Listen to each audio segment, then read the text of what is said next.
புதிய கூட்டாளிகள் மற்றும் மேற்கு மலையின் ரகசியம். சன்னதியில் சிறிது ஓய்வெடுத்த பிறகு சுந்தரும் லதாவும் நிலவுருவி நீர்வீழ்ச்சியின் அருகே உரையாடிக் கொண்டிருந்தனர்.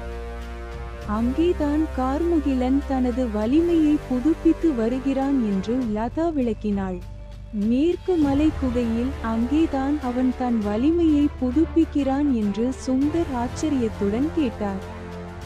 லதா தனது சக்தியால் காட்டின் அசைவை உணர்வதாகவும் குகைக்குள் சக்தி வாய்ந்த இருள் ஆதாரம் இருப்பதாகவும் நிழல் வீரர்கள் கருகிய மரங்களிலிருந்து சக்தியை உறிஞ்சி கார்முகிலனுக்கு அனுப்புவதாகவும் உறுதிப்படுத்தினாள்.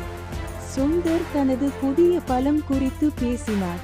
நீர்க்கவச பலம் எனக்கு கிடைத்துள்ளது. அது எனக்கு வேகத்தையும் பாதுகாப்பையும் தரும் என்று நீலக்கூட்டம் கூறியது. லதா தனது உள்ளங்கையை நீட்டி அங்கிருந்து மெதுவாக பச்சை ஒளியை வெளிப்படுத்தினாள். நான் இக்காட்டின் உயிரியல் சக்தியை கட்டுப்படுத்துகிறேன்.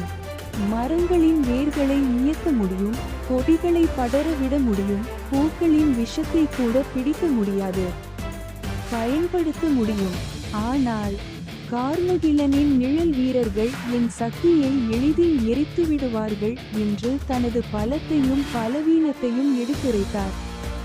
அப்படி என்றால் நாம் ஒரு திட்டத்துடன் போக வேண்டும். அவன் நிழல் வீரர்களை எப்படி எதிர்கொள்வது என்று சுந்தர் கேட்க அவர் மனதில் ஜீவாமியின் குரல் ஒலித்தது.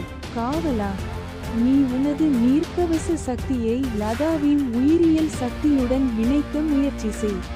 நீ உயிரின் ஆதார சக்தி. அது லதாவின் சக்தியை பலப்படுத்தும். ஜீவாமியின் வழிகாட்டுதல் சுந்தருக்கு தெளிவை கொடுத்தது.